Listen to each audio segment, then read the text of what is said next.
इस वक्त मैं खड़ा हूँ एक ऐसी नदी के तट पर जिसने सहस्राब्दियों की सभ्यताओं को उद्गम किया और ऋषियों के तपोवन को सींचा। लेकिन आज मनुष्यता के पापों का दाह साक्ष्य बन गई है। जी हाँ, यह है हिंडन नदी। प्राचीन काल में हिंडनी नदी के नाम से जानी जाती थी। महाभारत की प्राचीन कथाओं में वर्णित है कि पांडवों के वनवासी प्रवास के दिनों में ये नदी हिंडनी नाम से अभिहित थी।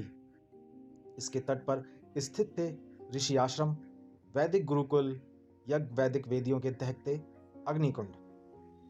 लोकमान्य किंवदंतियों के अनुसार इस नदी में स्नान करने को आत्मशुद्धि का सर्वोच्च साधन माना गया है।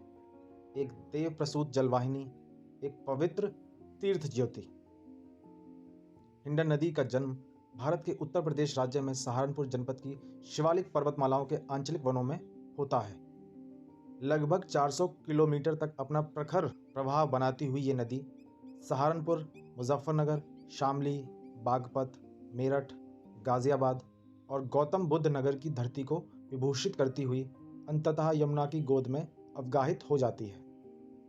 इसकी प्रमुख नदियां हैं या उपनदियां हैं काली नदी, कृष्णा नदी तथा करनाल क्षेत्र की सूक्ष्म जलधाराएं। सभी मिलकर हिंडन को एक विस्तृत उपत्यका का जल वैज्ञानिक महायंत्र बनाती हैं। परंतु इसी जलवंशावली में छिपी है एक विषैली धारा, काली नदी। ये नदी औद्योगिक कचरे, रासायनिक अवक्षेप, क्रोमियम, सीसा, पार, फिनोलिक अपशिष्ट तथा भारी धातुओं का एक ऐसा अमंगल भार वहन करती है जो हिंडन की जलात्मा को निरंतर विषाक्त, मृतप्राय और जलीय विनाश के गर्त में ढकेलता चला जा रहा है। विज्ञान की भाषा में और समाज की व्यथा में काली नदी हिंडन की दुर्दशा का मूल दोष है। गाजियाबाद में ही स्थित हिंडन एयरफोर्स स्टेशन, जो एशिया का सर्वाधिक विराट वायुसेना अड्डा माना जाता है, इसी नदी के किनारे उभरा है। कभी इस क्षेत्र की हरित वनों की पट्टियां, नदी की जलध्वनि और भू आकृतिक संरचना भारतीय वायुसेना के लिए रणनीतिक आवरण प्रदान करती थी, पर आज दृश्य बिल्कुल परिवर्तित है। आज हिंडन एक नदी नहीं बल्कि एक जलीय शवाधार बन चुकी है। इसकी दुर्गति के कारण अनेक और गहन हैं। सहारनपुर, मेरठ, मुजफ्फरनगर व बागपत की रबर, डाई, शुगर मिलें तथा कागज उद्योग, जो प्रतिदिन टन भर रासायनिक अपशिष्ट प्रवाह नदी में उड़ेल रहे हैं। महानगरों के असंशोधित सीवेज निर्गम, जो बिना शुद्धिकरण के सीधे नदी में प्रवाहित होते हैं। कृषि भूमि से प्रविष्ट नाइट्रेट, फॉस्फेट, अमोनिकल नाइट्रोजन और कीटनाशक अवशेष, जिन्होंने नदी को शैवाल प्रस्फोट का अड्डा बना दिया है।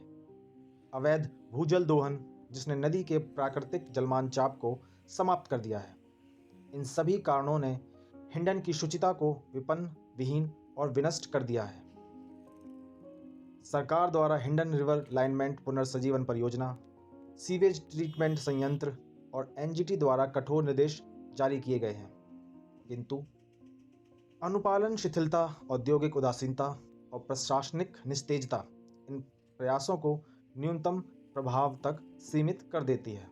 हिंडन विरासत समिति, पर्यावरण संरक्षण मंच और स्थानीय जल सेवक समूह जैसे एनजीओ निरंतर जनजागरण में संलग्न है, परंतु नदी अब भी अपनी मूल दिव्यावस्था से कोसों दूर खड़ी है। स्थानीय नागरिकों का कहना है, हिंडन अब नदी नहीं, एक विश्व प्रवाहिनी है, जिसके समीप जाना भी रोग आवाहन है। इस नदी किनारे बसे कई गांवों में कैंसर, त्वचा रोग और जल जनित व्याधियों का उछाल है। मनुष्य की असावधानी का दर्पण है। इस नदी किनारे बसे कई गांवों में कैंसर, त्वचा रोग और जल जनित व्याधियों का उछाल मनुष्य की असावधानी का दर्पण है। जनता में पीड़ा है, आक्रोश है और कहीं ना कहीं नदी के प्रति एक प्रायश्चित भाव भी उभरता दिखाई देता है। हिंडन, जो कभी ऋषियों के तप का साक्षी, सभ्यता की संवाहक और पवित्र जल कलश की ध्वजवाहिका थी, आज मनुष्यता की भूलों का मौन अवतार बन चुकी है। यदि शासन, समाज और उद्योग तीनों एकजुट ना हुए तो आने वाले समय में हिंडन केवल ग्रंथों के पृष्ठों में अंकित एक नाम रह जाएगी। हिंडन की मरणधारा हमें चेताती है, यदि आज ना जागे तो कल हमारी सभ्यता भी इतिहास के अंधकार में विलीन हो जाएगी।